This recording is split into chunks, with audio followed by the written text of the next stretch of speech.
For those that don't know Bob, and it seems like a lot in the audience do, Bob Zeidman is a software historian, software physicist, and software expert. And he has given talks at our VCFs, almost every one.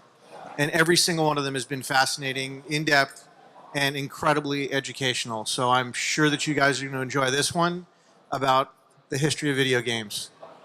To you, Bob. Thanks. Okay, thanks, Eric. You set a high bar, now I've got to be entertaining. So I'm going to do my best to entertain. Make sure you invite all your friends to come in too, because we have a special prize, special gift I'll mention in a minute.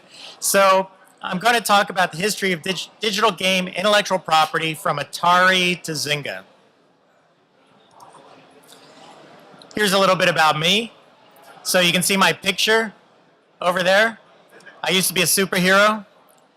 I'm the president of Zeidman Consulting. We used to design hardware and software. Initially, Zeidman Consulting was me designing hardware, then software, firmware. Now I hired some people. I also started the company Software Analysis and Forensic Engineering Corporation, which provides tools for comparing software to find copying. I developed Code Suite, which is the tool we sell. We just released version 5 last week. I'm the author of the Software Detective's Handbook, which tells you all about how to analyze code and find out if it was stolen or copied or not copied.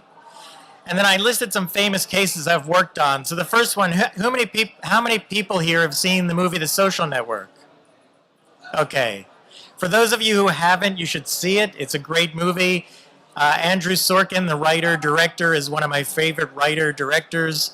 I tell people I was in that movie. It was about Facebook being sued for taking the code from the Winklevoss brothers at Harvard. And I tell people I was in the movie because the actor who plays Zuckerberg, he's in deposition. He holds up some papers and says, "I didn't steal your code." And if you look real closely, if you zoom in, you'll see my name on those papers he's holding up. I worked on the actual case. I couldn't talk about it for 5 years. I would meet people at Vintage Computer Festival who would say, when I told them I did forensics, they'd say, "Oh, you heard about that case with Facebook?" And then I couldn't talk about it, so they'd tell me all these things that were wrong, and I just have to nod and smile.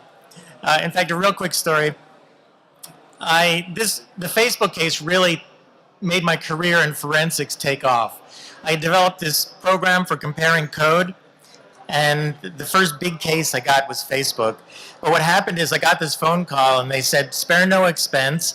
We're going to send you copies of every computer in our entire company." Now, this was 2004. That wasn't a whole lot of computers at Facebook. And we want you to run your tool on every single one of them and then spend your time getting paid per hour to review the entire results and tell us if you can find any copied code whatsoever. And I hung up the phone and I talked to my wife. I said, "We just got the biggest case. This is going to be very, very lucrative. The thing that makes me nervous is I don't know if this company can pay because I've never heard of them. They're called the Facebook." So they did pay, and my business took off. The other case was Symantec v. IRS, which actually was a tax case where we calculated something called transfer pricing and saved Symantec $500 million in taxes. So Symantec threw a party, and they were very happy. I hired my first employee because of them. Then Oracle v. Google. How many people have heard of the Oracle v. Google case? How many people do not have a strong opinion on the Oracle v. Google case? Okay, do not. Wow, that's impressive. Seems like everybody has a strong opinion. I'll be glad to debate them or discuss it with them later. So actually, our team was used for Oracle to show that 51 APIs were copied by Google. I'll just mention quickly, because I don't want to get into a fight with anybody. People say, oh, 37 APIs, what the heck is that? But what you don't know is that represents over 11,500 lines of code that were copied letter for letter. But we can talk, that's another talk. And then finally, I'm sure none of you have heard of Diura and Bandari v. Serene Technologies. I'd be impressed if you had, but it's an Israeli company with offices in India, suing an Indian company for copying code. And after several months of negotiation between them that I didn't know about, they called me up and said, the Indian courts have approved you to come over and compare our code. And I said, you can have one of my people do it, and we can do it at our offices in Cupertino. They said, no, the courts have directed that you personally do it. We'll fly you to India and use your tools. So I get there, and one of the parties decided they've been trying to get me off the case. This is all public record. And so they went to the Supreme Court, the Indian Supreme Court. I was in India for about a week, waiting for somebody to tell me to do the comparison. They told me to start the comparison. There were lawyers and experts in my hotel room with me. My computers were set up. And I get a notice about 10 minutes into the comparison that the Indian Supreme Court has agreed to take on the case. Not the case between these two parties, by the way. The only issue is whether I was allowed to come to India and do a comparison. So the next day I got on a plane, came home, sat around for a week, and this week the Indian Supreme Court confirmed that I'm going to work on this case, and so I'm flying back to India to work on this case. And the other thing about me that a lot of people at the museum know is I'm the inventor of the Silicon Valley napkin, which is on display in the museum and is available in the store. And that is the special gift. For everybody who has a question afterwards, stick around. You get a free pack of Silicon Valley napkins.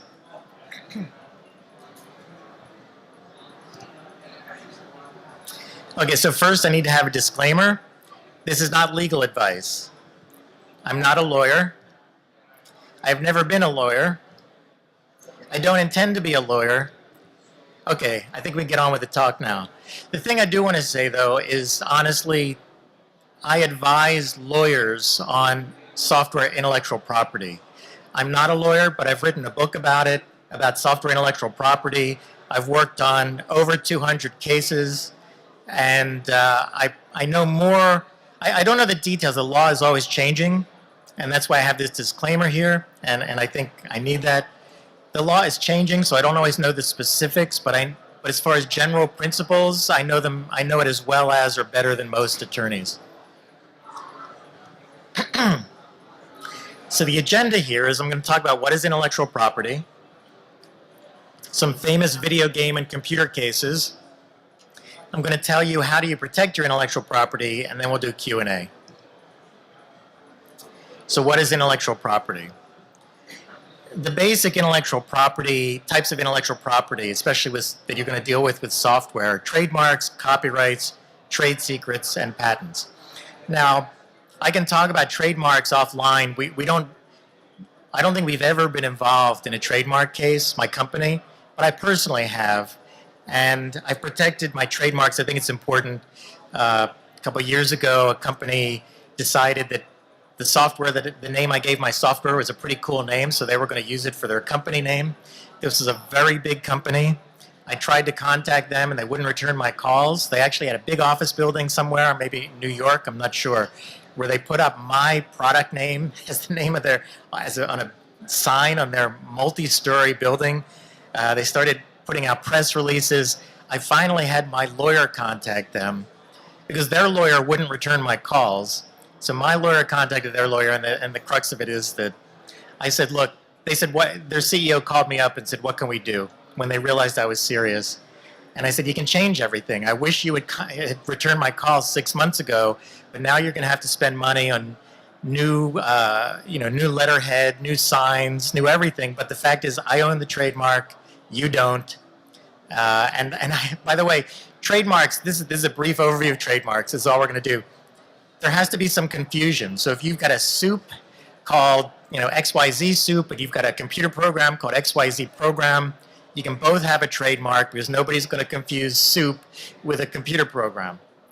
But this company said, well, nobody's ever going to confuse your product with our company name. And after they said that, I promise, no prompting from me, one of our customers sent me an email, said, what is this? I just got this press release that says you're going into some, related but business. And there was my proof that customers were confused. So that's all you need for trademark infringement. I mean, it's a little more than that, but that's basically the first step. We are going to talk about copyrights, trade secrets, and patents. So there, if you can see it, this is the Constitution. I've highlighted Article, I always forget, Article 1, Section 8. Let's see. Article 1, Section 8. Some people don't realize this, and I didn't realize it until I got into this field. Intellectual property is in, the U.S. Constitution is a very short document. It's right there in the document, the protection of intellectual property. The founding fathers actually believed that it was one of the most important principles of American democratic society, of the legal system.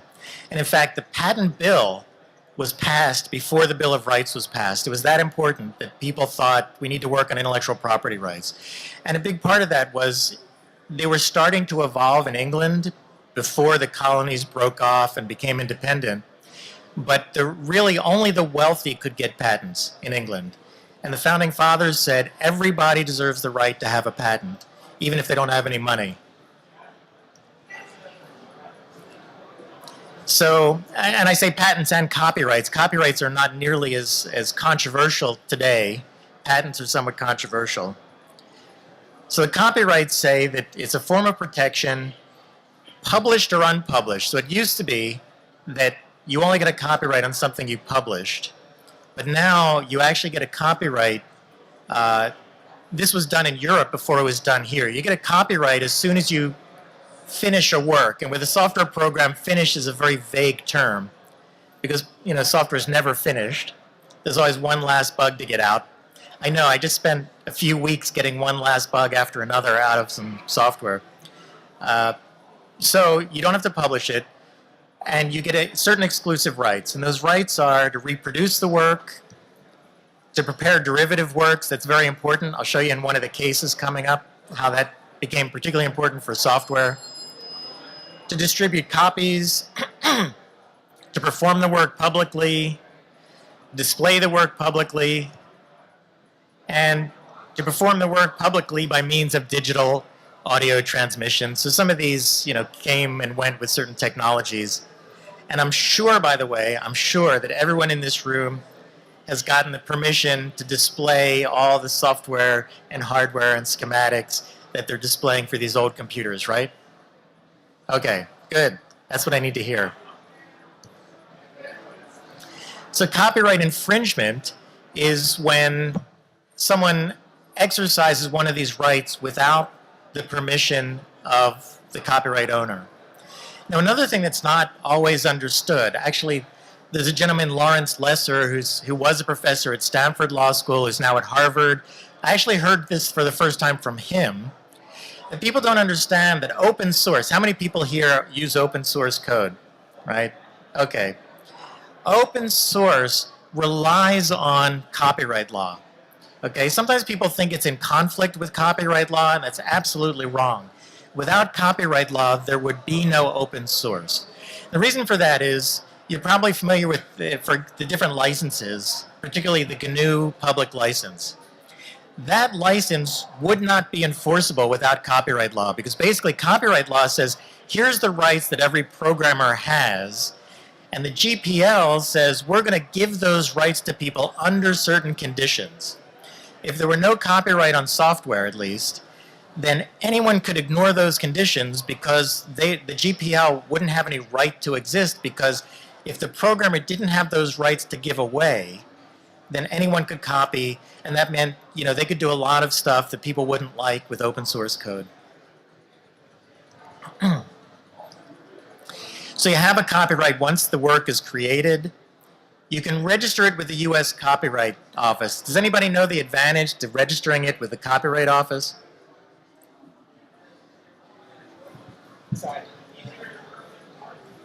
The answer is easier to prove in court. Absolutely. That is the main benefit.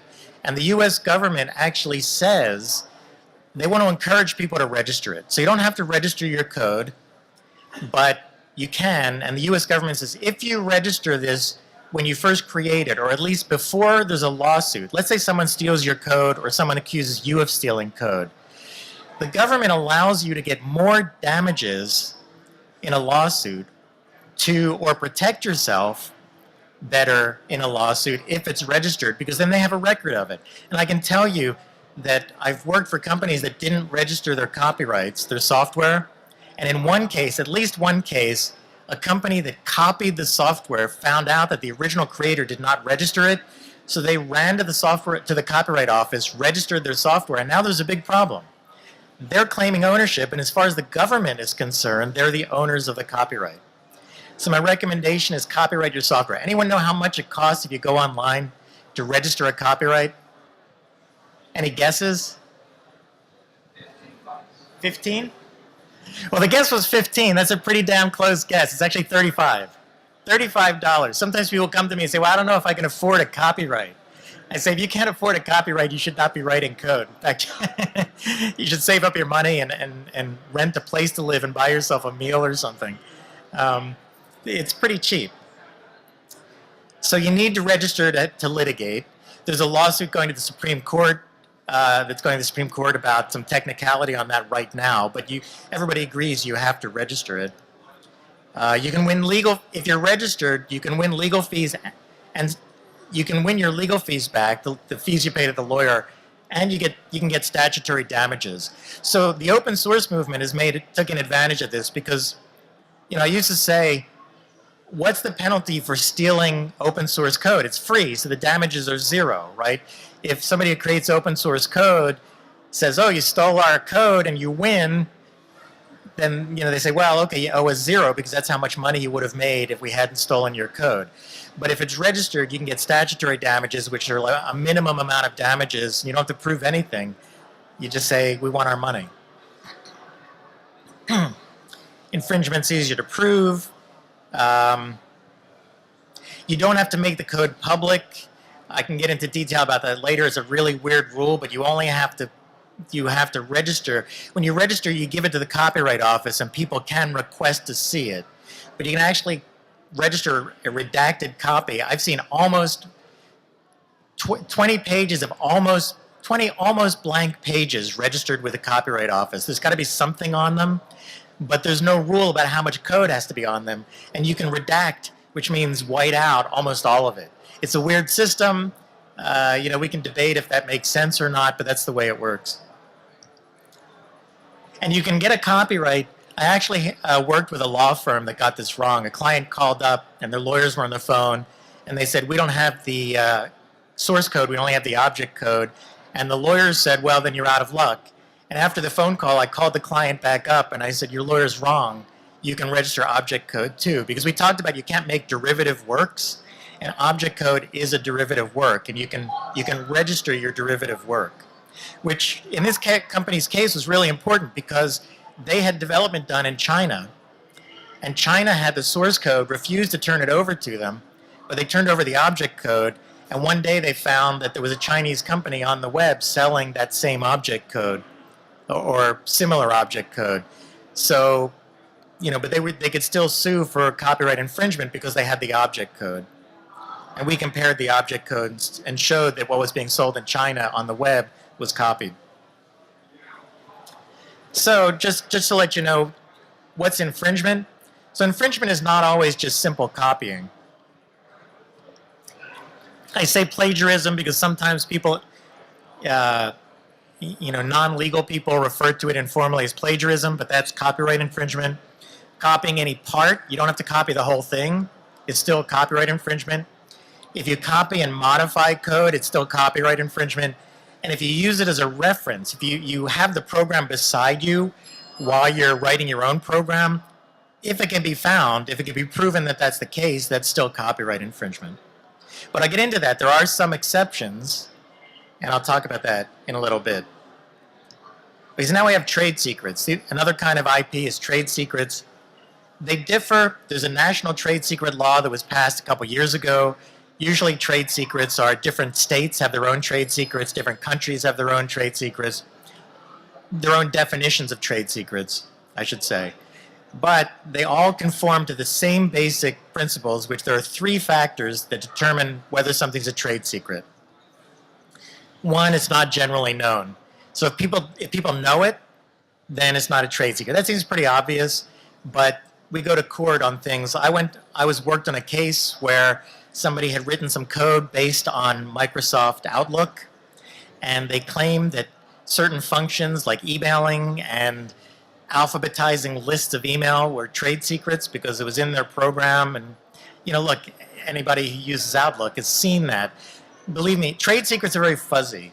So they make for interesting cases because they often get pretty far in court before somebody says this is not a trade secret. And to be perfectly honest, if you want to harass somebody, or if you're afraid of being harassed, trade secrets are the way to do it because it's so fuzzy. And unfortunately, I work as an expert witness. That's not unfortunate. But the unfortunate part is there are expert witnesses. I'll be honest, we get paid a lot of money. And there are a lot of people who say, tell me what you want me to say, and I'll say it. And I think that's very unfortunate.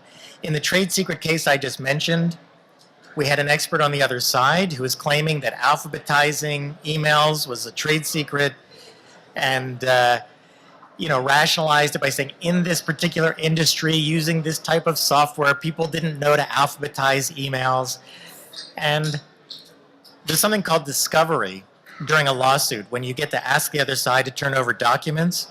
And it can be a real nuisance, but I can tell you it can be really helpful too. One of the things we did on our side is we asked for all the emails to their expert to be turned over, which the court ordered for them to do. If they don't, it's a pretty serious issue that they can, I think it's criminal not to do that. So they turned over the emails, and one of the emails to their expert when they were hiring him, they said, here's the issues. We want you to be an expert for our side. And he wrote back and he said, well, obviously this isn't a trade secret case because this stuff's well known. So what kind of case is this? And they responded, trade secret. So all of a sudden, right after that email, he was out writing reports about how unknown this amazing feature of alphabetizing emails was. It's got to have an economic benefit. That's something that sometimes is forgotten. And this also gets tricky. You've got to show that by keeping this a secret, Pepsi and Coke and Kentucky Fried Chicken can say people eat more of our chicken, drink more of our drinks because they don't know what's in it. It's not exactly, but it's like if other people knew what was in it, they could make a competing product that tasted just as good, so we've got to keep it secret. So that has an economic benefit. But you've got to show, if you show like alphabetizing emails was so important that people bought your product because they wouldn't buy the competitors that didn't alphabetize their emails, you've got to prove that to show that it's a trade secret.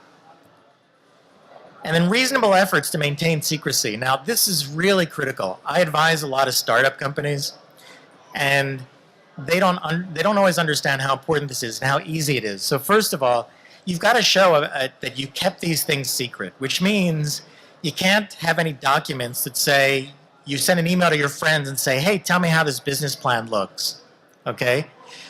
You don't want to do that because if anyone finds that in a litigation, they say, look, your whole business wasn't secret. You didn't care. You sent it out to all your friends. Here's my advice on that. First of all, mark any documents confidential. And very clearly, like in the margins, the header, the footer, mark it confidential. And then you can say that everyone reading it knew that it was confidential. Ideally, get everyone to sign a non-disclosure agreement, but some people won't. you should really press people to sign non-disclosure agreements. But if they don't, at least everything's marked confidential. The trade secret case is a great case. It's got a lot of fun examples. The case I just mentioned that I've been talking about, two guys went in to meet with this giant billion-dollar company, and they got a meeting with their executives, and they showed them a 10-slide PowerPoint presentation about their software, which was basically a VBA, Visual Basic for Applications, on top of Outlook. Not very sophisticated. They showed them this presentation. Half the slides on the presentation were on their own website. And the executives of this company actually said, well, this is interesting. We will buy the concepts and everything from you for $50,000. And these entrepreneurs, one guy was a wealthy retired businessman, the other was a self-taught programmer. They said, we think this is worth more like $10 million. So they said, well, we don't think so. If you won't take $50,000, no thank you. The billion-dollar company went and created their own system to do exactly the same thing, or very similar. And then there was a trade secret case. 10 of those, like I said, 5 of those 10 slides were found on this two-person company's website, so it's not secret, right? But they had marked every slide confidential. And they went to the judge and said, 5 of those slides were our trade secrets. And for that, they were able to keep a case going. And some lawyers, and I love lawyers, they saw, look, they're going after a billion-dollar company. We're going to get 60%, we'll do it on contingency. We won't get paid until we win the case. We're going to get 60, 70%. Even if they settle for $1 million, it's $700,000.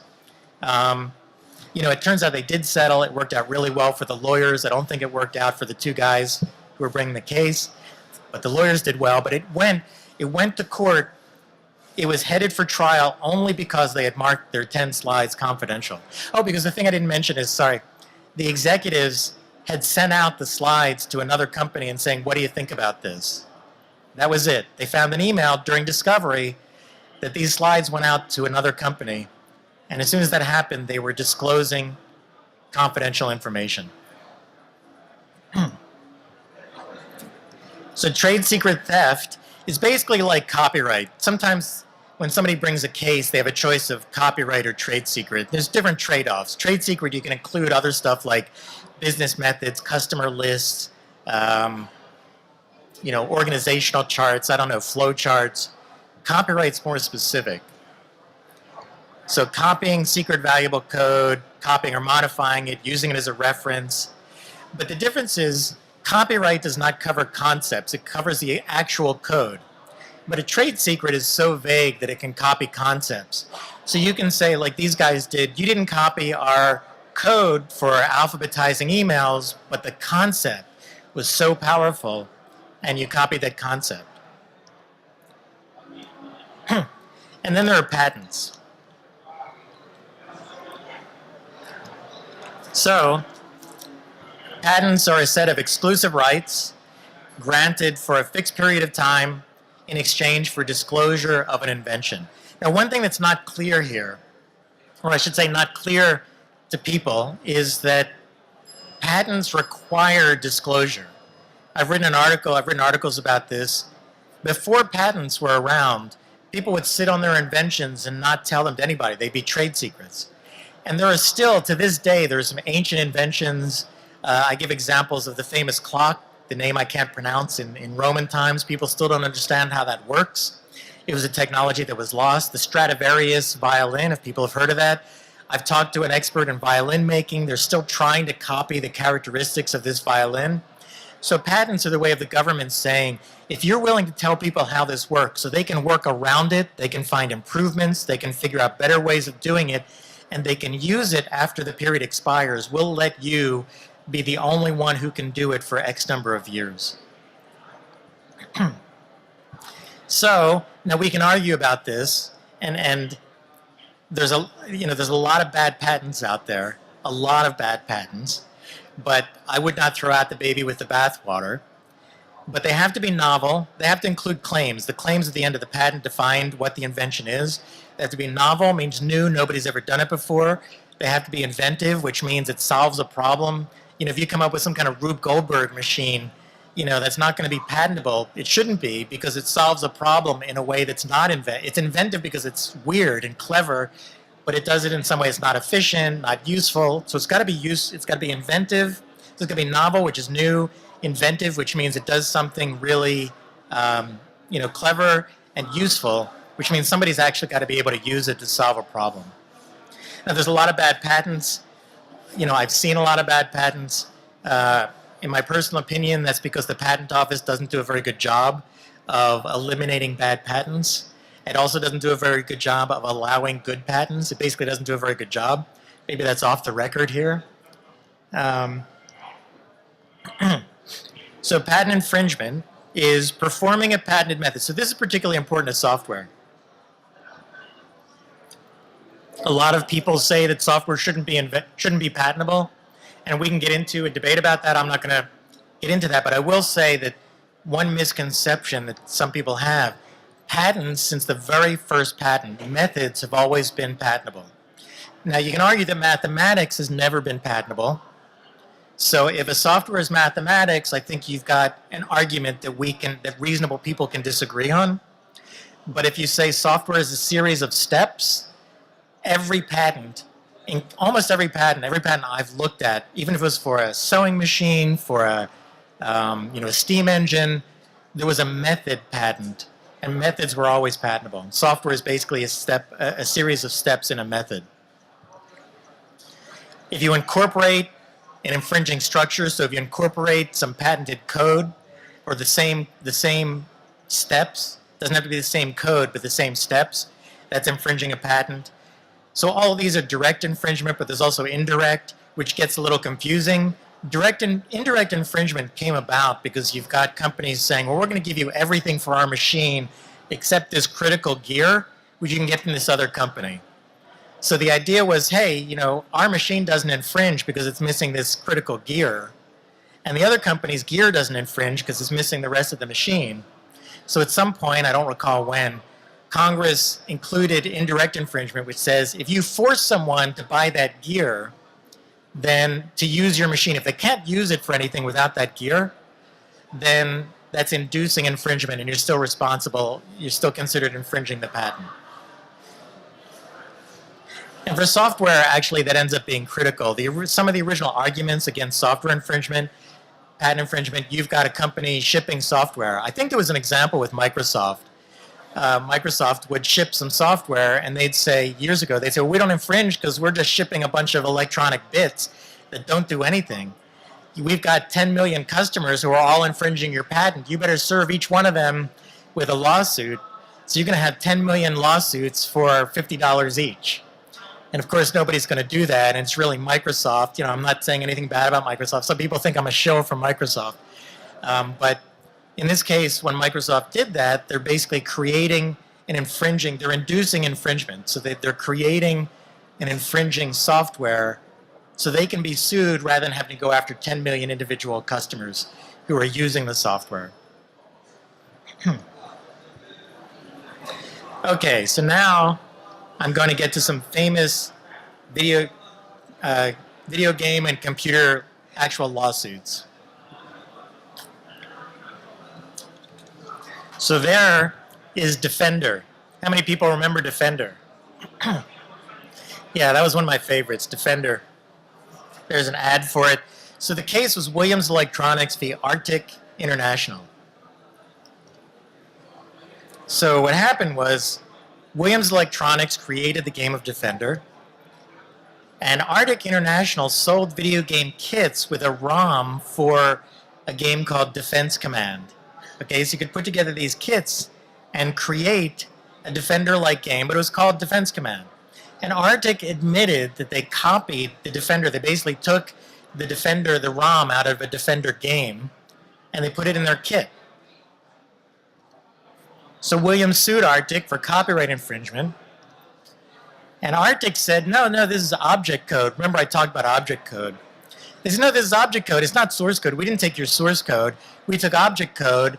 And people thought of copyright as being like copyrighting a novel. If you couldn't read it, the whole idea of copyright is, people could see it, so we wanted to protect it because it's right there for people to read and understand, so let's protect it. And they said, well, this isn't readable. Nobody can read object code, so it shouldn't be protected by copyright. So the courts agreed with Williams and said, since object code is derived from source code, that it's also due copyright protection, which is really good because if you think about it, there'd be very little protection for software at all. And by the way, I'll say that nowadays, very few entities, very few people or experts believe that software should not be covered by copyright. There's a bunch of people who believe that software should not be patentable. And sometimes part of the argument is it's already covered by copyright, so why do we need patents? So patents and copyrights are different, but actually at the time of this case, there were a lot of people, and I think maybe some of the same people who were saying it shouldn't be patentable. At the time, they were saying it shouldn't be copyrightable either. I believe in copyrights and patents. So then there was the case of Apple Computer v. Franklin. I don't know, how many people remember Franklin? Yeah, a lot of us old-timers. If you wanted to buy a knockoff of an Apple, I guess it was cheaper. I don't remember if it was cheaper, maybe. Was it? Was that a yes? So you could buy a cheaper Franklin computer. And I remember I was looking into getting a Franklin computer. So what happened is Franklin copied the Apple OS object code. So again, another case of object code. Now, one thing that happens that's interesting is that if these cases don't go high enough, then they don't set a precedent. So the Supreme Court sets the precedent for the United States, but the different circuit courts, and we're in the Ninth Circuit, set the precedent for every court in California, and I think Hawaii, Oregon, Washington, every state that's covered by the circuit. So if you get and even if you get a case in one circuit, it doesn't necessarily apply to the other circuit. But since this is where high tech is in the Ninth Circuit, most courts abide by what we do here. So if a Ninth Circuit appeals court sets something, almost every court abides by it, but it doesn't have to. So I don't remember where the cases were. So you say, why were there two different cases about copyright of ROM code? Well, that's how it happens. So Franklin said, no, we copied the object code, but their argument was a little bit different. They said a ROM was hardware, not software. They said that an operating system was a method. Methods are not protected by copyrights. They are protected by patents, but not by copyrights. And they said object code can't be read by a human, therefore you shouldn't be able to copyright it. And the court actually agreed with Franklin. But it was appealed, and the U.S. Circuit Court of Appeals overruled and said, no, copyright does apply to these. Again, I'm almost certain that it was a Ninth Circuit. Everybody abides by them. Everybody around the country typically abides on tech issues with the Ninth Circuit. Although I can tell you that I was very happy to be involved in a case just a couple years ago where a relatively young man, a self-taught engineer, had written some code. He worked for a company, actually worked for his dad's company for many years, and he didn't have a good relationship with his dad. I think this is all public. I won't say what case it was. He decided to go off on his own, rewrote his code from scratch. He had actually read my book on the subject, and the guy followed every rule that I had in my book, and he was very proud of himself, started taking business away from his original company, and he got sued for copyright infringement. He contacted me. He didn't have a lot of money, but he said he wanted the best to be his expert. I could go into a lot of details, pretty funny. The other side's expert gained his expertise from reading my book, and that came out. The thing is, I guided the lawyers on how to handle this case. What's copyright protectable is the code itself or any derivative. So object code, source code, but it's got to be the code. You can make an argument that the organization of the code is copied. It's a very weak argument, but you can make it, and if you can prove it, that you can have copyright infringement. So let's say you wrote in a different language, but you use the same functions in the same organization, connected in the same way, you can make a claim of copyright infringement. It's called non-literal infringement. It's like a book where you've taken all the chapters of a book and rewritten each chapter, but you've got the same chapters, the same things happening in each chapter. That is still copyright infringement. So the other side tried to make that argument. They didn't base it on the code. The problem is you've got to show that it derived from the code itself. It can't be, you can't just say, look, these are organized the same way. You've got to show that the code itself is organized that way. The reason I bring this up is this was in the 2nd District. It was in West Virginia, which doesn't get a lot of software cases. And I'm very proud to say that my client not only won his case, but it set a new precedent in the 2nd Circuit Court where they would rely on the 9th Circuit's judgment, but now they had their own decision that they could rely on. And the judges said that.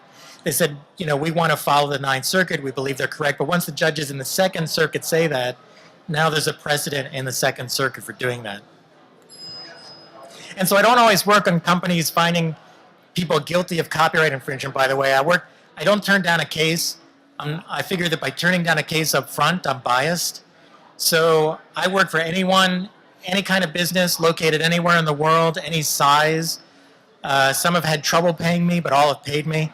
But the thing is, I go into it with an open mind, and sometimes I have to tell clients, you know, you don't have a case here. And my whole team is instructed that we have to do that. Unfortunately, I'm not sure everybody does that. Okay, the next one is Atari Games v. Nintendo. This was a really famous case. There's a guy who I don't think is here, Ron Lurie. He sometimes shows up at these events.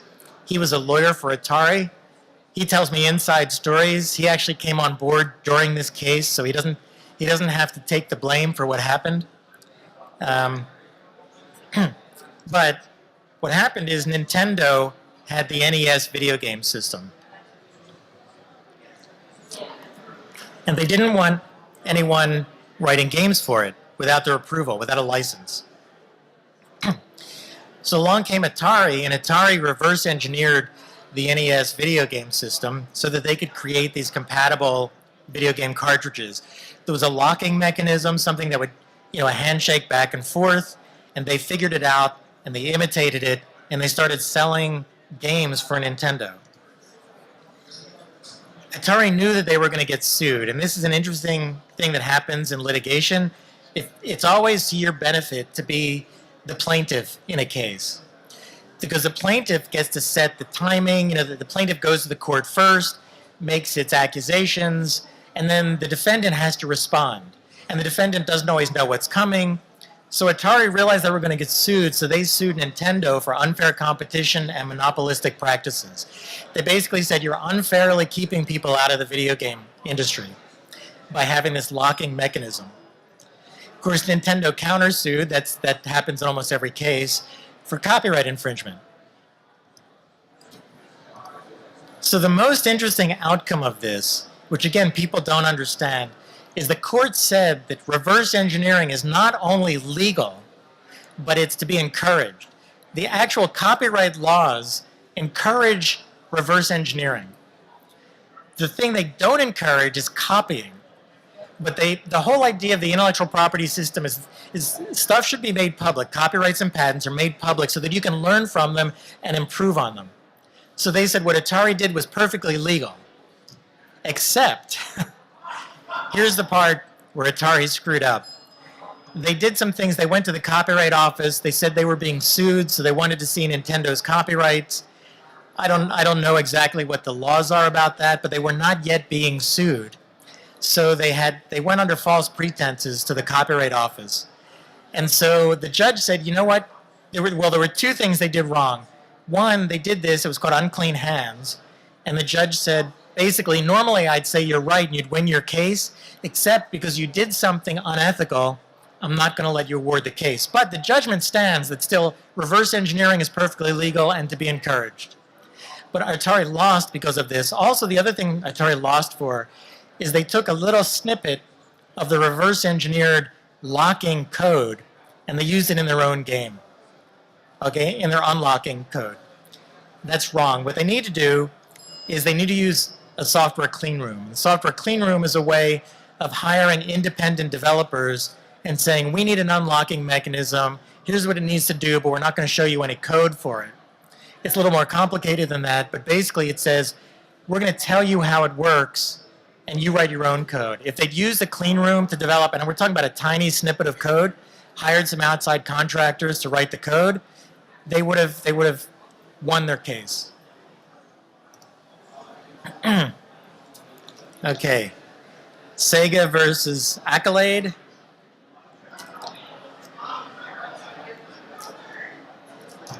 In this case, Accolade reverse engineered the Sega Genesis machine. It was a very similar case as Atari v Nintendo. And Accolade sold the game cartridges for Genesis, even though there was a locking mechanism. Sega sued Accolade for copyright infringement. There was actually some other interesting stuff going on here with trademarks and some weird things. But in this case, Accolade actually prevailed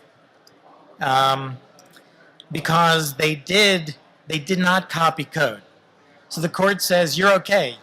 You got the device, you reverse engineered how it worked, you wrote code independently, you didn't copy any code, so what you did is fine, it's not copyright infringement. So again, it's something that for people who worry that this is going to stifle creativity or stifle software development, it's actually, I believe it's the opposite. This allows people to take stuff apart, figure out how it works, and give you an incentive to do something better or different. So if you think about it as a book, you think about your software as a book, if you copy the book, if you take a book, copy it, and sell it, that's copyright infringement. If you take a book, make changes to it, and sell it, it's still copyright infringement, even though you made changes to it. If you take a book, read it, understand it, write your own book where none of the elements are copied, but it inspired you, or you're doing something, obviously Romeo and Juliet spurred a lot of books and screenplays and plays about boys and girls of opposite sides, families are enemies. West Side Story is the best example. Of course, Shakespeare's copyright probably had run out by that point. But people do this. Almost every romance novel is like that. There's nothing wrong with it. The thing you can't do is copy words or the structure, right? So you can't copy the words, and you can't copy the structure. So the structure would be like Act 1, boy meets girl, they fall in love and talk, and they have a balcony scene, and Act 2. So in other words, you can't copy the structure precisely, but you can have your own variation on it. But the other thing to remember is if you did not have permission to take that book in the first place, that's theft, right? So if you take a book, if you steal a book, read it, and so the reason I'm saying this is with software. If you take some software and you reverse engineer it, understand it, use a clean room, write your own code, and release that, it's not copyright infringement, but if you did not have legal access to that code in the first place, then it's theft.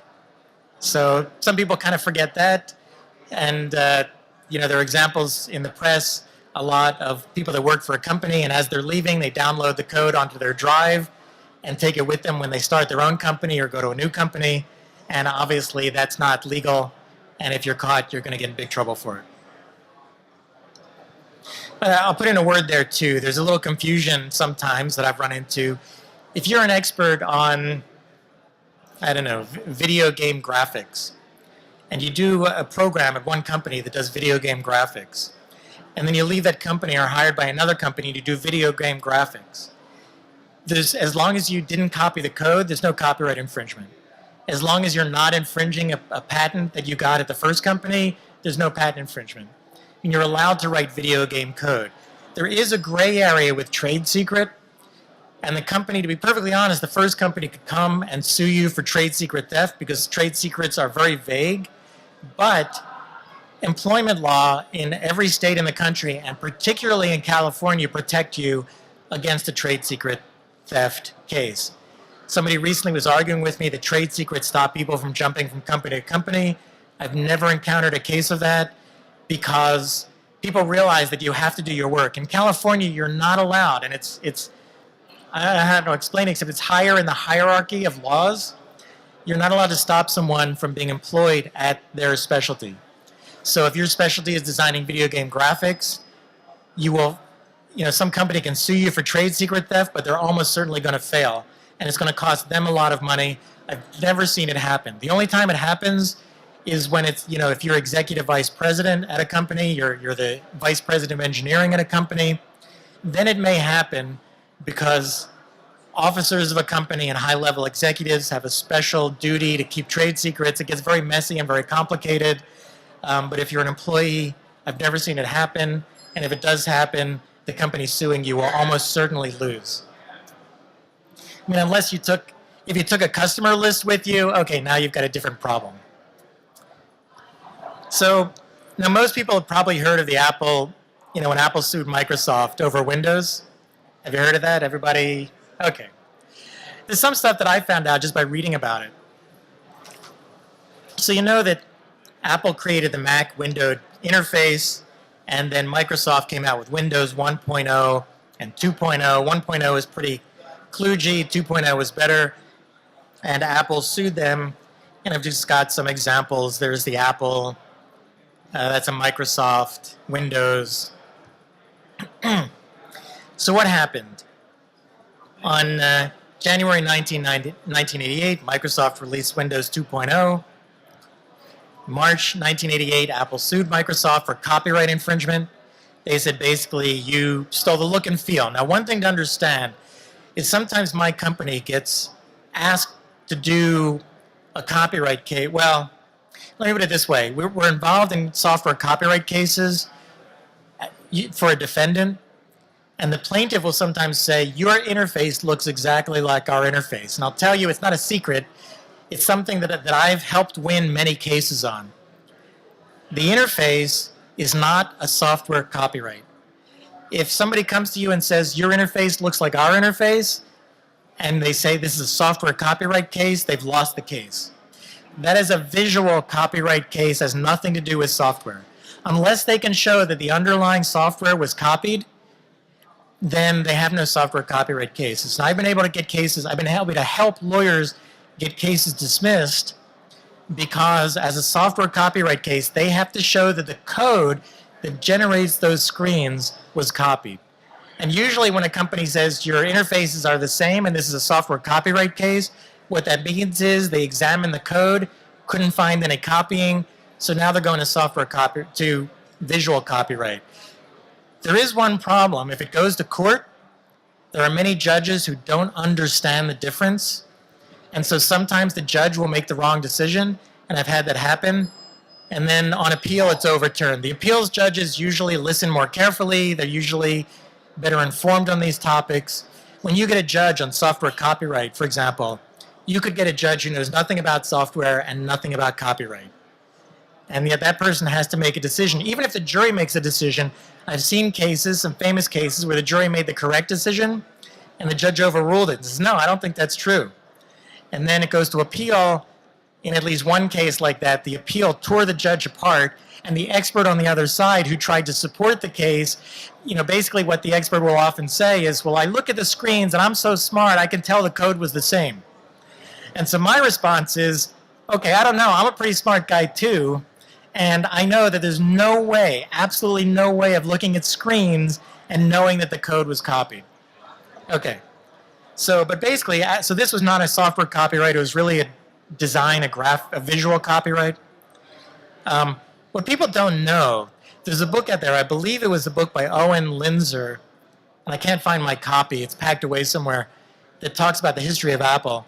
But you'd actually see the letter that John Scully at Apple sent to Bill Gates saying, you have the right to use anything on the Mac that you want, any of our screens, our interface. Because at the time, what people don't remember is Macintosh sales, when the Macintosh first came out, sales were terrible for the first year. And what drove sales were the Microsoft applications. And there was a big struggle between the two companies, but eventually John Scully said, Bill Gates said, if you don't let us use this stuff, we're going to stop selling Microsoft Word and Excel, and I don't think they had Office as a package, but they had Excel and Word.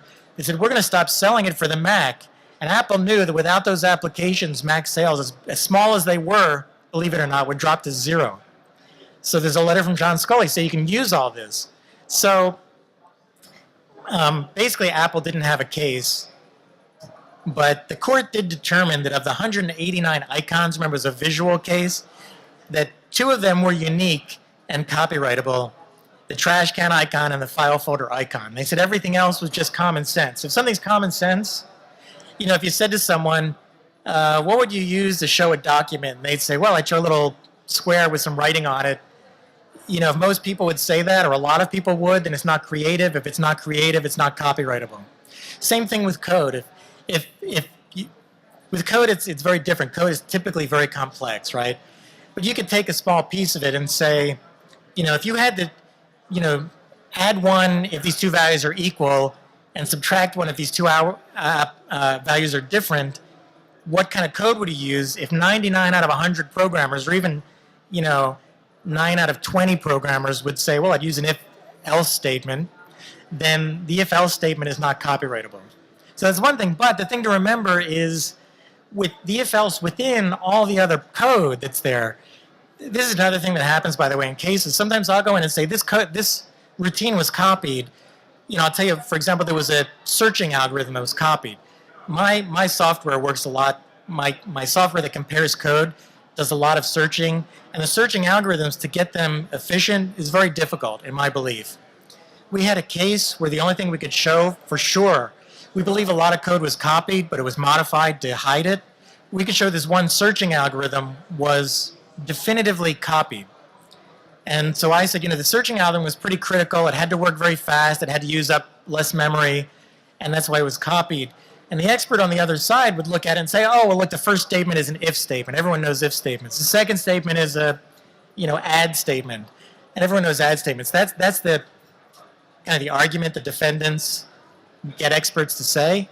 But my argument, which I'm proud to say won the case, okay, yeah, if you look at each statement, it's like if you look at a novel, the word the, it's pretty common, the word of. So if you take a sentence, every sentence has got these words in it. If you want to look at each word individually, then you're not going to find creativity or anything that's copyrightable. You've got to look at the thing as a whole. If the whole sentence, if the whole paragraph, if the whole chapter was copied, maybe they changed some of the words around, that was creative. So it's the same thing with software. If an if-then statement was copied, that's not creative. But think to yourselves, if, many of you program, how often do you think somebody takes somebody else's code, just arbitrarily closes their eyes, points at an if-then statement and says, oh, that's a good one, I'll take that, right? Obviously, if they looked at the code, they looked at the whole thing, figured out how it worked, used it as a reference, and that, as I mentioned earlier, is copyright infringement. Anyway, this case went up to the Supreme Court. The Supreme Court agreed that Apple basically didn't have a case. There's a famous quote. I don't know that I've verified it, but Bill Gates supposedly said to Steve Jobs, said, hey, Steve, just because you broke into Xerox's house before I did and took the TV doesn't mean I can't go in later and take the stereo. So as many of you know, the Apple interface itself came from Xerox PARC. And so at some point, Xerox woke up and said, hey, let's sue Apple. They're doing pretty well. So that was the Xerox Alto interface. So look, it was a known fact that Apple derived the Lisa and Mac GUIs from Xerox. But when people don't know, Xerox had invited Apple employees to PARC. It was an invitation. You couldn't just go. You couldn't just walk in the door. What was not well known is that Apple actually paid Xerox to look at their technology, and Xerox invested in Apple. So it's really hard to say, hey, we didn't know you were going to take our user interface. So Xerox filed a copyright infringement lawsuit, but it was dismissed because, unfortunately, like most things Xerox has done in modern history, they just waited way too long. And the court said, hey, you can't decide years later that there was years after Apple paid and you invested and you showed them everything and you decide, well, maybe we shouldn't have done that. So Xerox lost. So now here's something that very few people know. Zynga and CrowdStar. But we've got till 2:30, right? Okay. I mean, we're getting towards the end, but Zynga and CrowdStar. So let me tell you about Zynga and CrowdStar. So these are, at the time a few years ago, they were both doing online Facebook games. And yeah, Zynga had Farmville and CrowdStar had Happy Aquarium. They sound like two different games, right? I mean, they were two different games. But my company, Safe Corporation, Software Analysis and Forensic Engineering, we were trying to put online, we decided, hey, we've got this great business model. Let's put online a system that we can search online for different Facebook games, because when you run a Facebook game, the code is downloaded to your machine. So we can get online, to these games, download the code onto our machine, and we'll sign up companies that monthly will give them checks on which of their competitors might have copied code. If they want to look further, they can hire my consulting company to do an investigation, because we had just gotten off a case, Zynga v. Green Patch, where Zynga had hired us and we showed that Green Patch had copied some of their code. And we thought, wow, look, we'll do this online service and they'll pay us monthly, because we're always looking for monthly. We get a lot of one-off things. So we created this online system. We contacted the chief legal officer at Zynga, who I knew because he had hired us, and he wouldn't return our calls. And then we contacted CrowdStar. We thought, well, what we did is we contacted a bunch of companies, and nobody was interested. We didn't know why. So my VP of marketing, also a very good technical guy, I said, look, pick 2 games at random, compare them, and then we'll print a report, and we'll take the report around. Maybe people want to see, what does a report look like? What was copied, what was not copied, potentially copied. You have to do further analysis, but, so he did. He said, well, I'm going to pick Farmville and Happy Aquarium, and I'll compare them. I'll generate a report. We'll go around and we'll send the report to all these companies. They'll see how great this is. They'll want to sign up. So after, I don't know, a few weeks, he comes to me and he says, Bob, I think I made a mistake. And I said, why is that? He said, I picked 2 games at random and I found copying. I must have done something wrong with the algorithms or my analysis. I said, okay, let's take a look at it. So I went over it with him, and oh my God, we had found copying.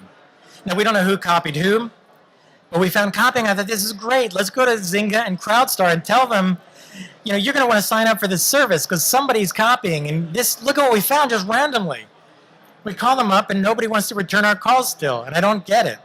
So finally, So finally, I knew the chief legal officer at Zynga, and I call him up, and I call up an attorney, a very well-known attorney, and he calls him up, and he says, okay, come on over and show us the results. So we come over prepared with this report. Says, look, we know you're going to be interested. And he doesn't seem that interested, but he makes a phone call, and he calls up their chief project leader on Farmville. He says, come on up here a minute, okay?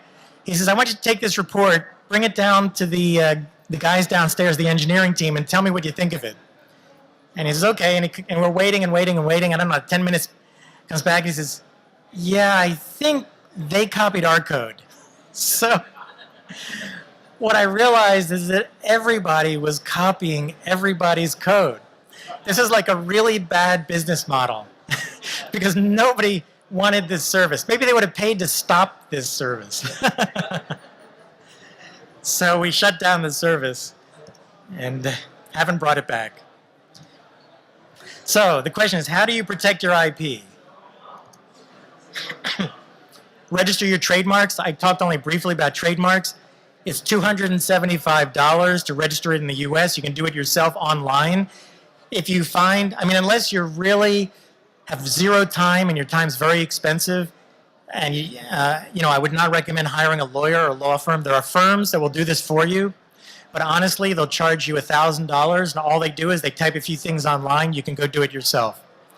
You register the trademark. If you do it wrong, the trademark office contacts you and tells you what your mistake is and how to correct it.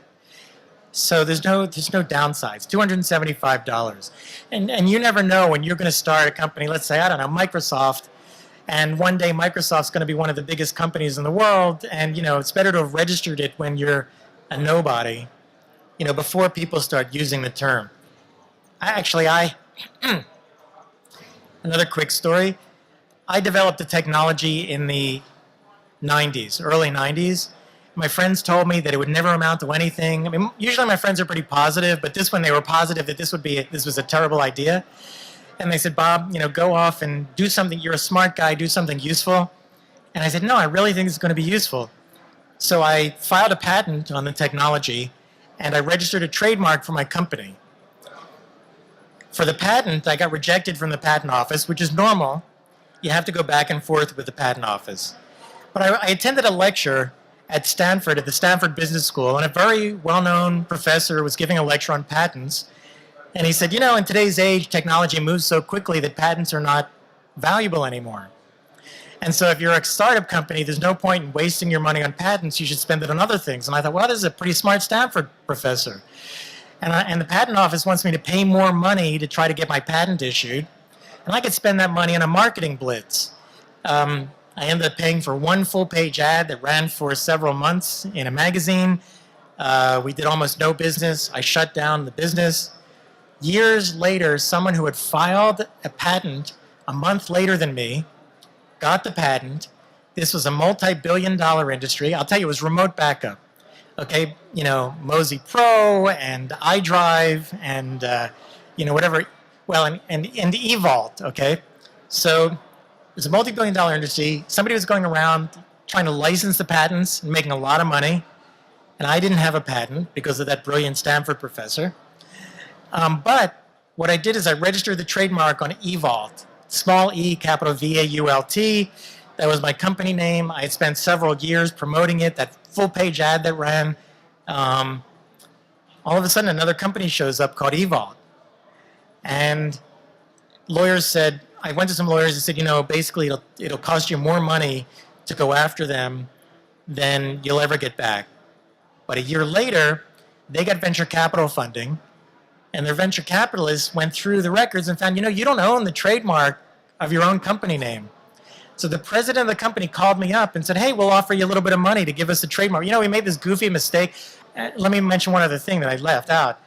The company that started eVault was the company I went to for funding, gave them a presentation on the business, showed them the business plan under NDA, but I didn't have much that was protectable. Basically, by the time, at some point, that information all became public knowledge. People were doing remote backup companies. So it's hard for me to say it was a trade secret when a lot of people were also discovering it. But they had taken all that, and instead of funding my company, they funded their own company. And they were the guys who created eVault. So the president came to me and said, hey, I remember we talked years ago, and funny coincidence, we just picked a name, and it turns out to be your name. And it looks like you've got a registered copyright, and our investors say we need to own it, so how about if we give you a little bit of money? And I said, let me think about it. And I got back to him. I said, I've got a better idea. You give me a lot of money and stock in the company, which they did. And that was bought. The company was bought by Seagate several years later for $365 million. And I was very happy. So protect your trademarks. You never know when that's going to happen.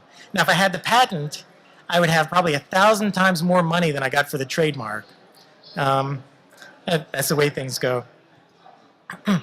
Register your copyrights. You can do it online for $35. It's all, again, the instructions are there.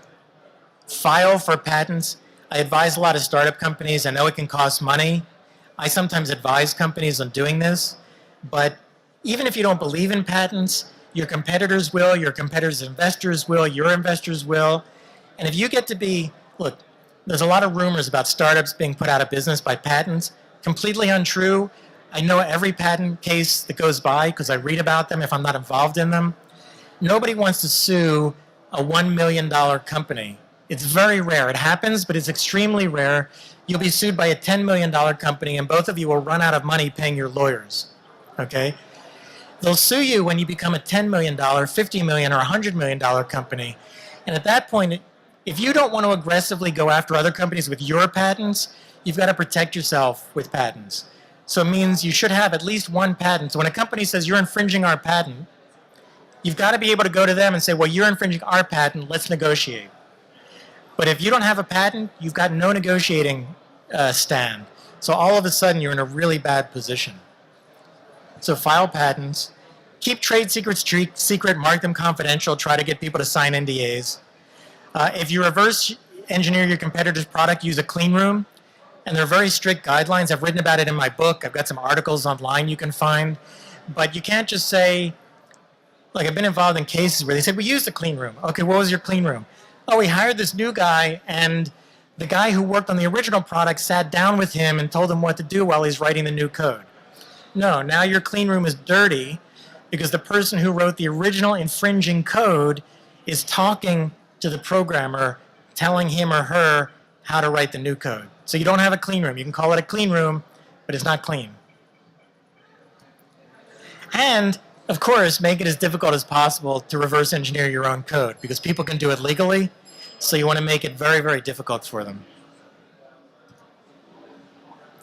And now Q&A. So first question. I'll also toss you a napkin. Do you want the napkins?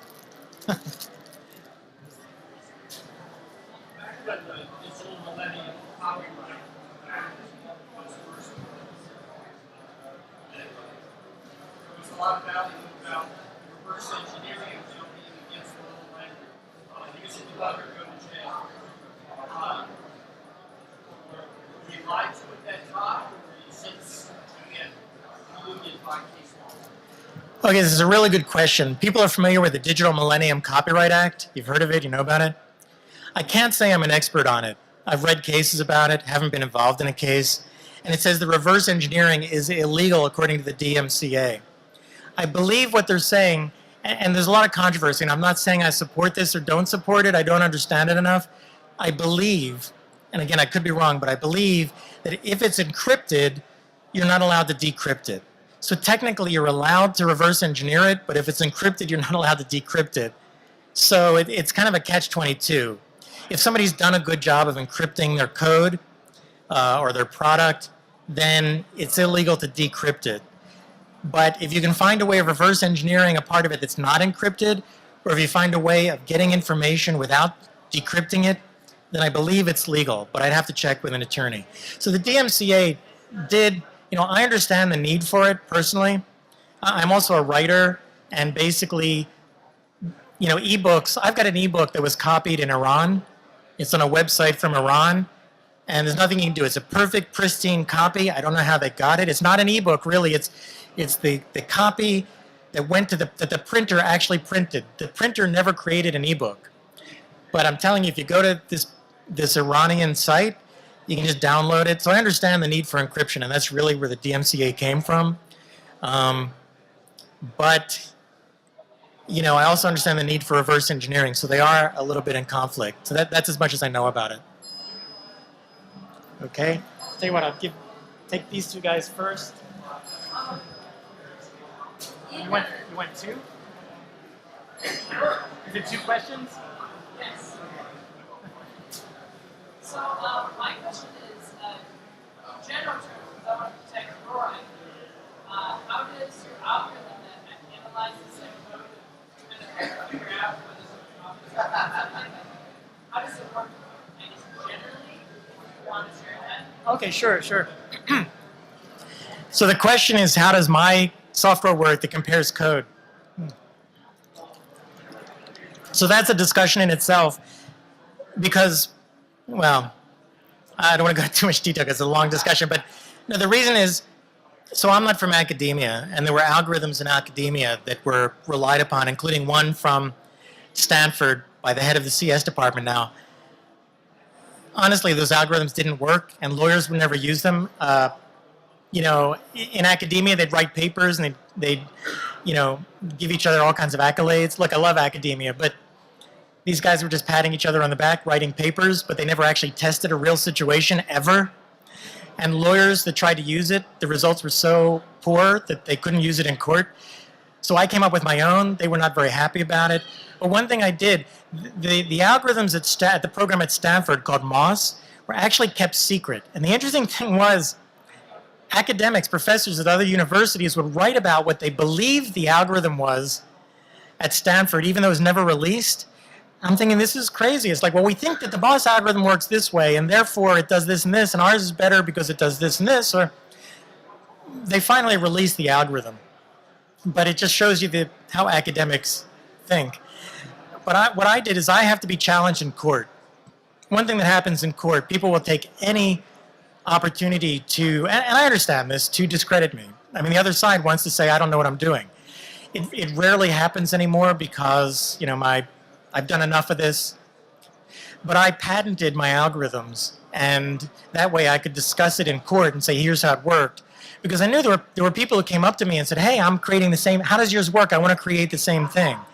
And maybe they don't realize I make good money off selling these things. So the algorithm, just briefly what it does, so the old algorithms would treat software code like text.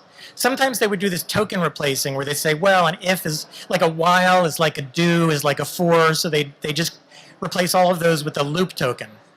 But then once they had done this replacement, they would treat it like text, and they would just do this, they would hash it, and then they would compare hashes. And what I said is, look, that's, if you change a variable name throughout the whole code, many of your hashes are going to be different. And if you do that enough, all your hashes are going to be different, except trivial stuff.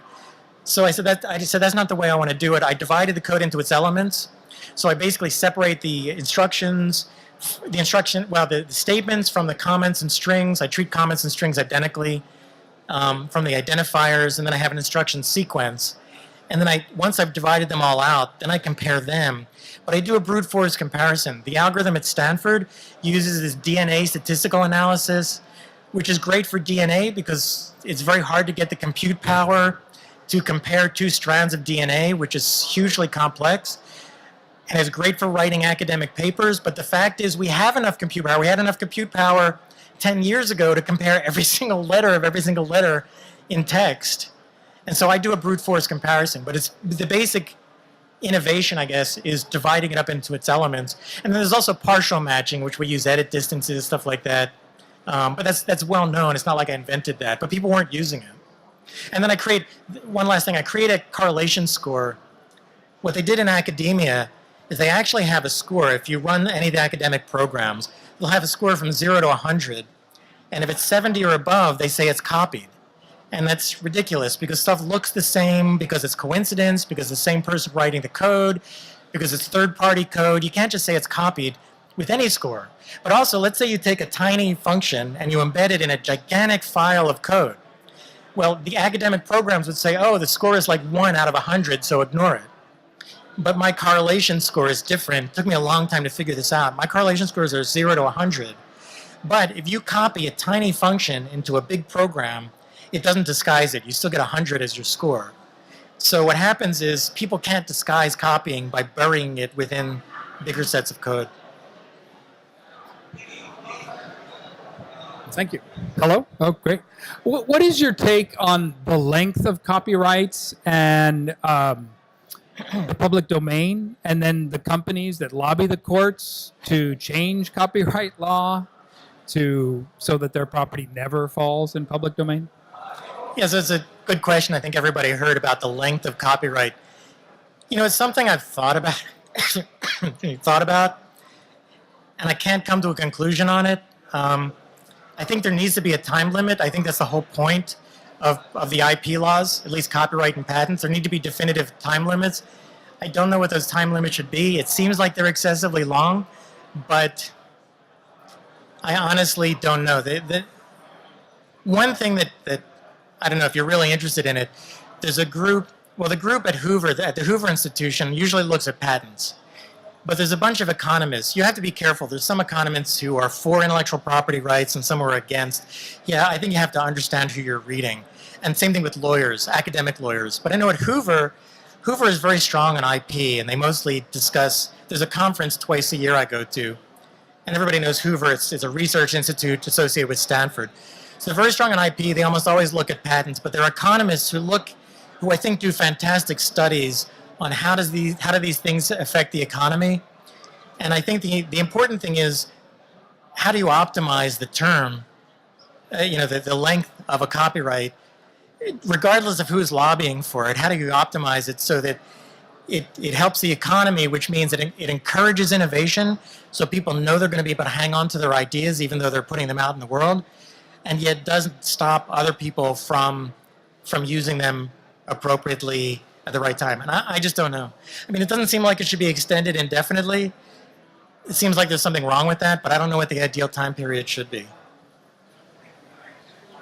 It's one here, front row. Do you have an opinion about the Apple v. Microware case from 10 years ago? Microware? They both had a trademark for OS 9. Oh no, I'm not aware of that. There was a Microsoft Apple v. Microware, and they both had a trademark for Lotus 9. OS 9. Oh. Do you know what the result of that case was? And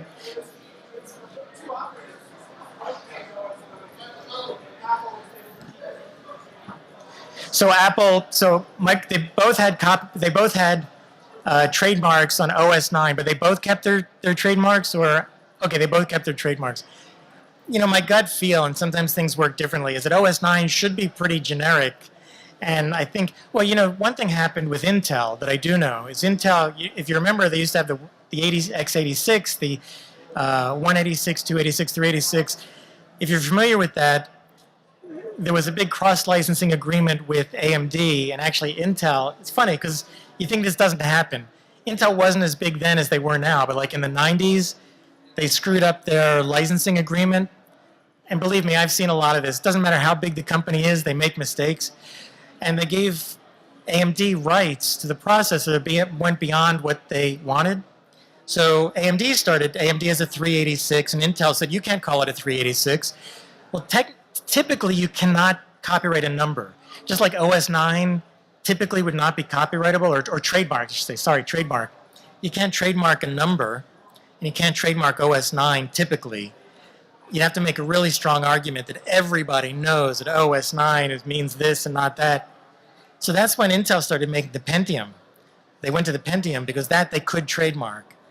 And but AMD could make all the processors they wanted and call them 386, 486, 586, and Intel couldn't challenge them. I had a question about Cleanroom Reimplementation. A few decades ago, I was involved in a multi-user. Can you catch it, Ben? In a multi-user game, and one of the programmers who wrote for that game had a temper tantrum and said, "I want all my code out by next month." So they tapped me to re-implement all of her code. And what I did was, I had her code running on one monitor, and I would just do something in it and see what happens. I wouldn't actually read her code. I would just use the program. And then I'd say, okay, I do this, and it does that, so then I need to make my code do that. I never actually read her code, but I could have. I mean, it was open source. Does that meet the requirement for clean room? Could she have gone back to me and said, nope, you can't do that. That's not clean room? So that's a good question. So here's what my opinion about that is. You didn't use a clean room. But clean room is not the only way to create new code, okay? It sounds like what you did was legitimate. You didn't look at it, as long as you didn't look at her code, right, then it should be perfectly legitimate. Here's the problem, though. Right, proving it. If you have a clean room, it's a formal process. You've got a third party that monitors everything, and they can say, we're independent, we don't have any stake in this, we can verify that it was done. The way you did it it worked, and I don't believe there was any copyright infringement, but she could come back and say, we don't know. And now it's your word against hers, and that's hard to prove. I did what I could as a teenager, of course. Yeah, look, I'll tell you that I'm not sure I've ever run into any company that has implemented a real clean room. Even companies that say they do, they don't. It's a big hassle. Nobody wants to do it. And when I sold backup software, people wouldn't come to me until after they lost their data. And then I'd say, well, it's too late. Right? It's the same thing with clean room. It's like companies say, well, let's do this. I'm sure it's good enough. And it's only too late when they get sued. Okay. Companies that, I'm sorry. What is the legal status of companies that, when they produce a product, say, by using this product, you cannot figure out how it works?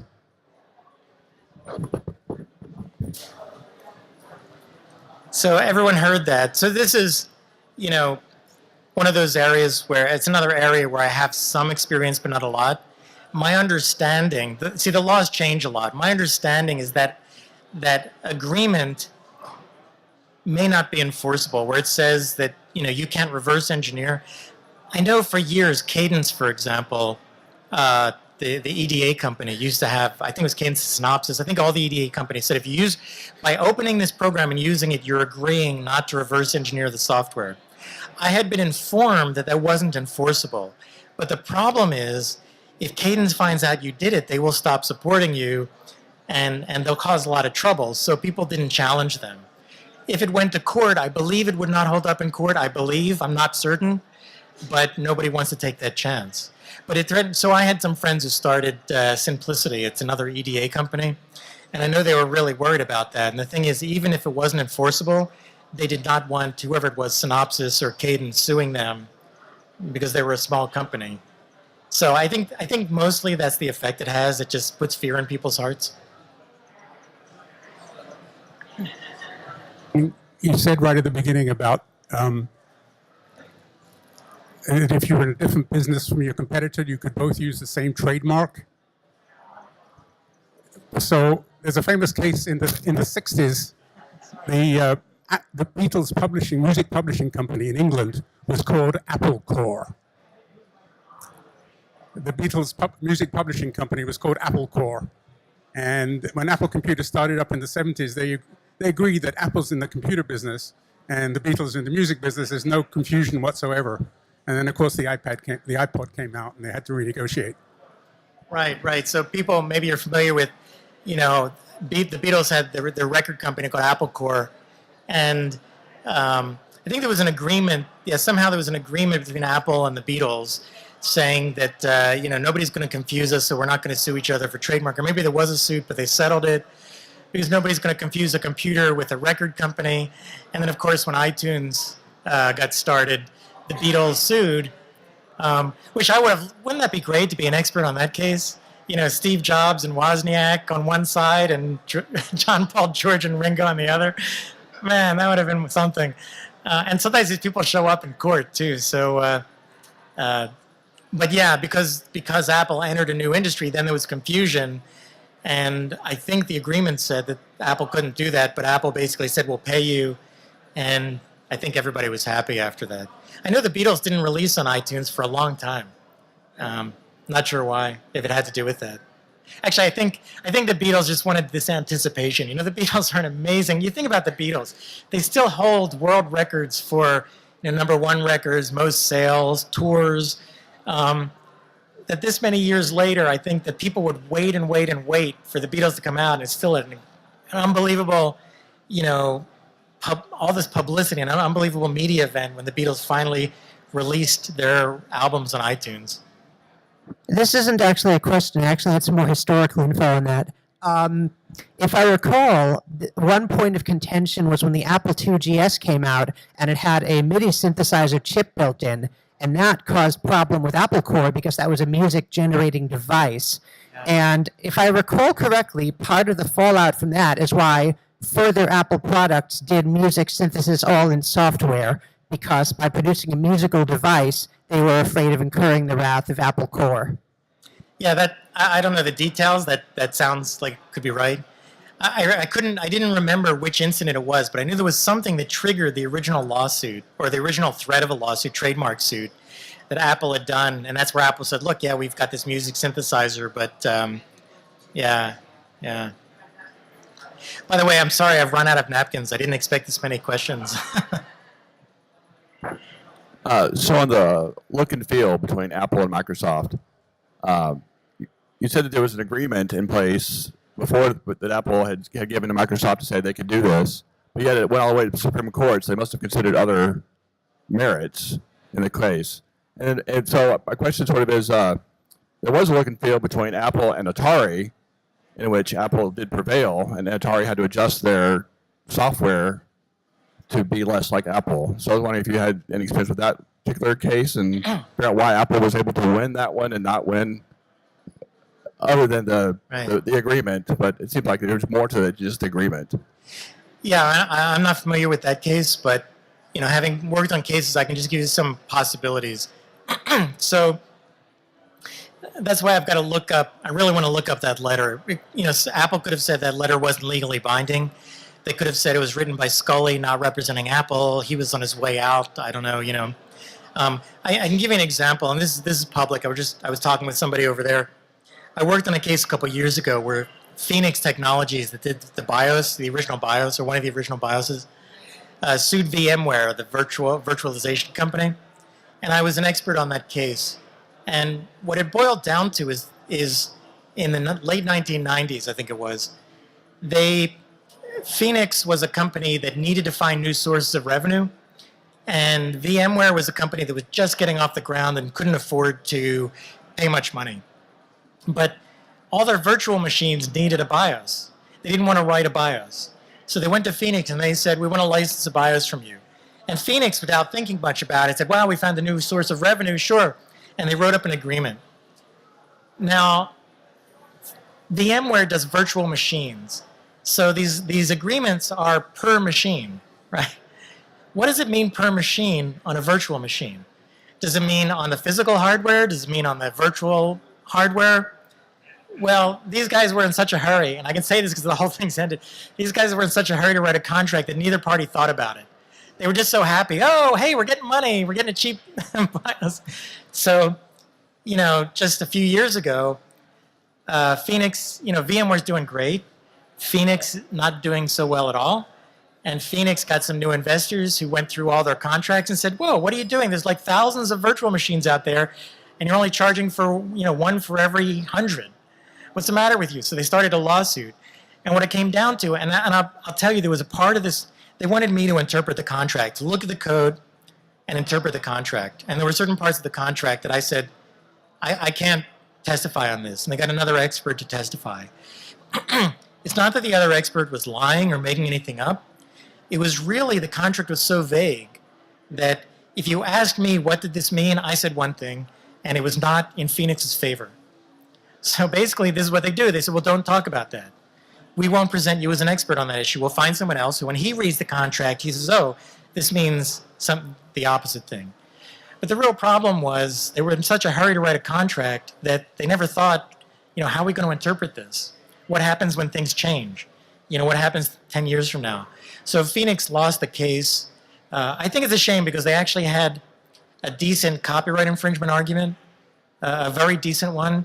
But I think the contract muddied things up so much that the jury just said, look, one expert says this, one expert says that. We don't know, so we're just going to keep things the way they are. And the way they are was bad for Phoenix. So that's what happens. People, it could be that the agreement was so badly worded that Apple was able to reinterpret it. I mean, I think if you look at it, it gave Microsoft all the rights, but like Apple's, a big company, they also might say that, at the time, Microsoft was pretty small.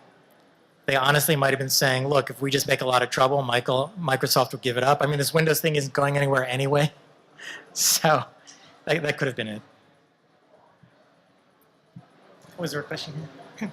Tell you what, why don't we take one more question, and then anybody who wants to stick around is welcome to stick around. Hi. Many programmers object to software patents because they feel that it's a bad situation in which there are many problems in which there might be a logical or standard way to solve that. And it's an unfortunate reality in the world that we live in where you may come up with that independently and then have to either change that or be monetarily punished by, you find out a company years before happened to have come across it and they patented it. Since you're both a businessman working in this arena, making your living, but also a programmer, do you have an opinion on that? Yeah, so I have a strong opinion. I'm very much in favor of software patents. I think that like in any area of law, there's a lot of mistakes. People get away doing bad things, asserting patents. So, patents have to be novel. Are they novel? There's a lot of bad patents, not just software, but everything. Intel once hired me years ago, and they put a stack of patents in front of me. And they said, we want to assert these patents against, I think it was VIA. I was involved in the Intel VIA case. VIA was a company making clones, processor clones. And they said, we want to sue VIA. Let's go over these patents, see which ones we can use. And I can tell you, I found out of 10 patents, 2 or 3 of them were stuff. One was just wrong. The invention didn't work. The other 2 were stuff. I said, look, I've been doing this for years. Everybody knows how to do this. I think it's not just software. There's bad patents. And my feeling is that the patent office really needs to get better. The patent office is, off the record.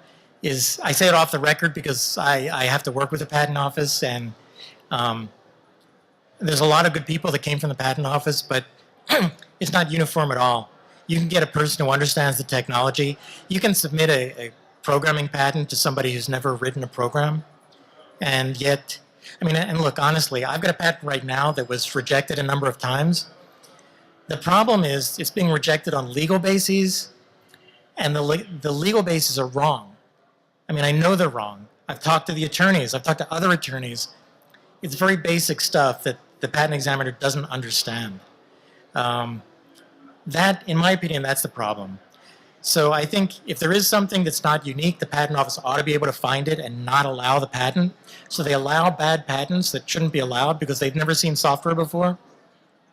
And but they also disallow patents that really are. I'll give you an example. I had a virtualization patent, and I spent years trying to get the examiner to understand. I had phone calls, and he couldn't understand. So I'll just briefly, it was for emulating a hardware system on another hardware system. So you're using software to emulate the hardware, and then connecting it to a real world. So you're connecting, let's say on this PC, let's say I want to run, not just a Linux computer, but let's say a network switch.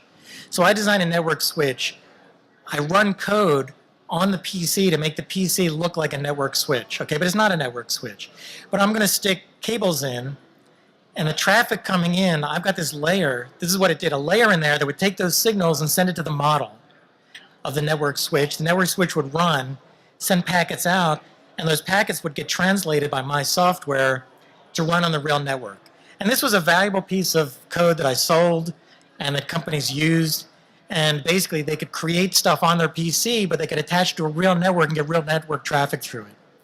I could not convince the examiner that this was any different than connecting a PC to a network.